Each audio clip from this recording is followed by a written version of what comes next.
Hi everybody and welcome back to the channel. So this is just a portfolio update for the month of February. The portfolio value is at $32,493.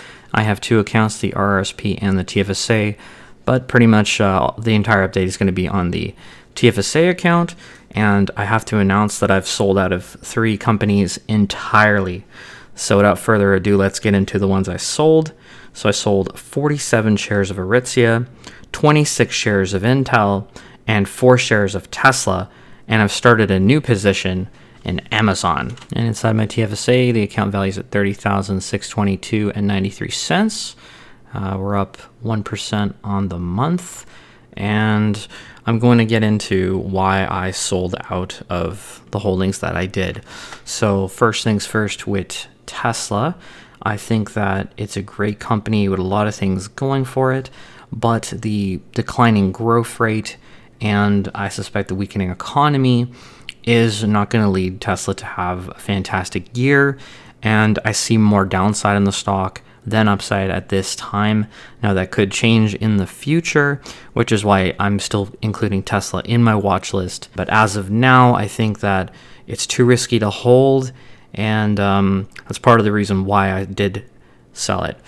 For Intel, that one was experiencing a few issues. You know, they had a big delay in their construction process, and I just think that there are so many better companies in the market that I don't have to wait and hope that the company turns around and executes perfectly, because right now it's looking like same old Intel where they're delaying things. You can argue that, you know, they're delaying the construction to secure more free funding from the government to build these chip plants for free, but frankly, I'm not really buying that right now.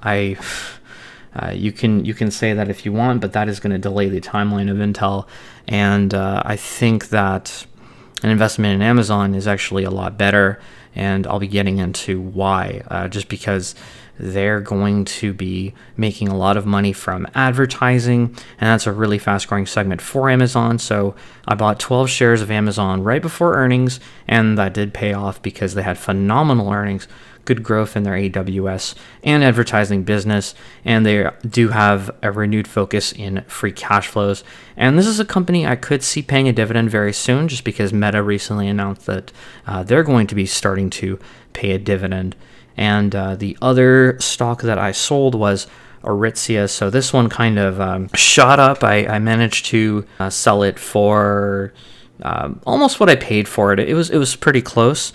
And I managed to diversify into other companies in my portfolio that I feel a bit more confident in, companies that are a little bit more predictable, and I think will have excellent returns as well, because I don't want to have companies that I have to hope and wait and turn around and that are so sensitive to the economy and just the direction that I think it's going to be heading. I'm a little bit less optimistic about the economy, but we'll see, because so far it looks like interest rates are not going to be cut, because the inflation report from the States was a little bit higher than anticipated. And with Brookfield Asset Management, they raised their dividend by 19%. So this is an excellent stock with a very, very high starting yield. And it is a spinoff from BN, the Brookfield Corporation, which holds all the Brookfield businesses.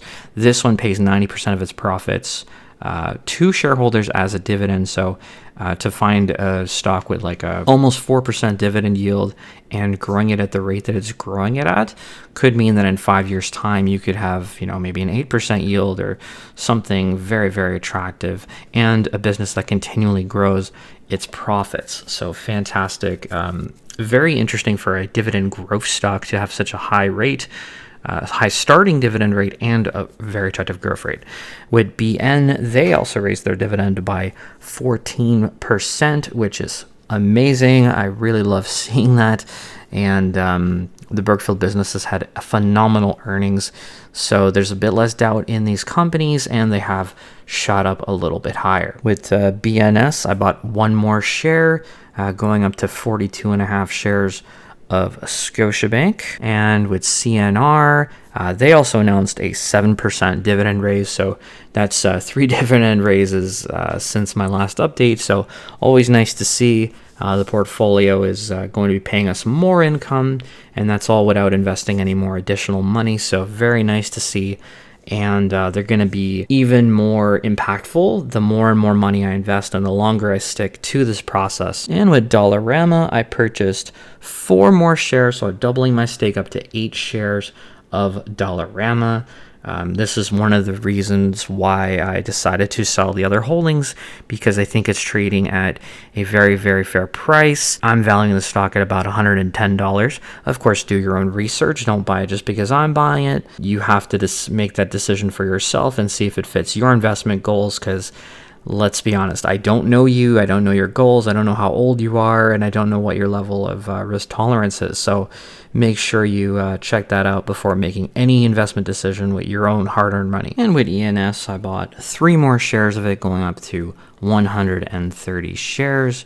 Enbridge has not been doing well this year, so the split share fund, which just spits out a ton of income, is also not doing well, but I'll just continue to keep averaging in, getting a very high yield on my money here, and I do expect that Enbridge will recover eventually once interest rates are start coming down. It's a matter of when and not if.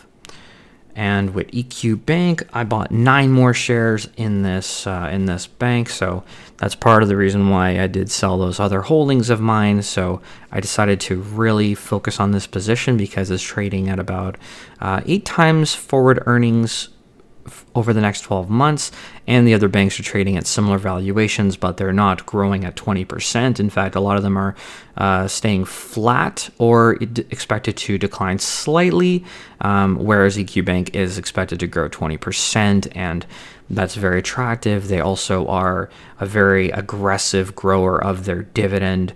It seems like every single quarter they raise it by about 6% or so. So I'm going to be very excited to see how wild my dividend growth can be in this company. And the market cap is just so small. It's the 7th largest bank in Canada, and it can grow to be much, much larger. So I think this one can absolutely crush the Canadian market very easily. And I think it could potentially compete with the S&P 500 as well. So very excited to grow this position in particular. And I'll definitely be looking to add more shares of this while I think it's one of the more attractive opportunities in the market. I do like the railroads too, but I mean, like CP and CNR have run up so much. I think that CP is closer to where I would buy it. I think CNR is a little bit pricey at 174. But we'll see what happens with the railroads. If they come down, I'll definitely be looking to build those up as well. And then with Granite REIT, I bought 5 more shares of Granite, going up to a little bit over 21 shares. And this is just a really good REIT that I like. A lot of warehousing. I think that's just a good trend for the future. A lot of e-commerce growth is expected, and they own real estate in US, Canada, and Europe. And for Smart Centers, I purchased 1 more share, going up to 70 shares, and Walmart had pretty good earnings, and that's the #1 tenant of Smart Center, so it looks like their largest tenant is not going to have any trouble paying rent to Smart Centers, and they are going to be going into residential real estate, which I think is going to be definitely a good trend going in Canada, because we keep increasing the population, but there is a lack of housing. It's not like we have a lack of land or anything, but it is what it is. So Smart Center is definitely going to profit from that. And with TELUS, I went up to 100 shares of TELUS finally. So that is one of the goals I set out to do in my goals for 2024. So I bought 7 shares, going up to 100.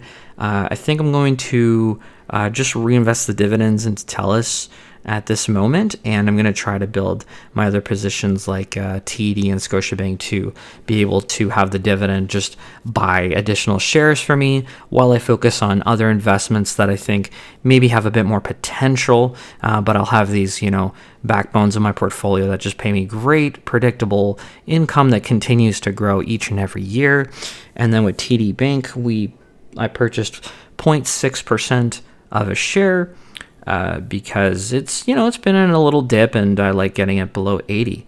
And if you enjoyed the video, please do leave a like and subscribe to the channel so you never miss one of my updates. So for the dividends earned all time, I've earned $2,330.75 in dividends all time. Annually, we've grown from $13.63 to $14.20 a year in dividends, and monthly, that's an increase from going from $113 to $118.35 a month in dividends. So nearly at $120 a month, not too bad. Almost $5 month over month increase. The daily average has gone from $3.74 to $3.89 a day, so extremely close to that $4 a day dividend goal, which I did set out to achieve this year. So that's going to be my next goal. So Telus my goal is to get to 100 shares, and I've done that. So this is another goal that I'm very close to. Just have to keep reinvesting dividends and making more deposits. And if my portfolio were to work a 40-hour work week for me, it got a 2-cent raise from 66 cents per hour to 68 cents per hour. And I've also started to track my days of freedom. And you can do that by calculating your total expenses for the year. So I just added up what my bills cost and an approximation of what my grocery bill is. So these are just my baseline expenses for the year, which gives me $61 a day of expenses, just for, bills and food. And so I divide that by my dividend income, and that gives me 23.23 days of freedom per year. So a great goal is to try to get this to 365, which would imply that I have a full year's worth of expenses covered just from my dividends in this portfolio. So that's going to be a very fun statistic to track over time, and I can start to see this number grow and just continue that motivation to keep this habit of continuously investing, because there are definitely periods where the market goes down, it doesn't really do well, you don't feel like your portfolio is really moving or going anywhere, but with these graphs, especially with the dividend growth year over year, you can definitely see some really nice progress from 2021 all the way to 2023.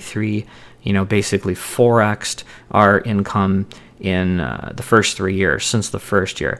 And in 2024 so far, I've earned $218.47. In all of 2021, I only earned $261.80. So we can see that almost 2 months into the year, I've almost surpassed all of 2021. An additional goal I have is to reach $150 a month in dividends. I'll try to see if I can do that this year. If not, that's okay, but I will try my very best to get that done and to reach $1,500 in annual dividends per year by the end of the year. So that's everything for this update. Thank you so much for watching, and I'll see you guys next time.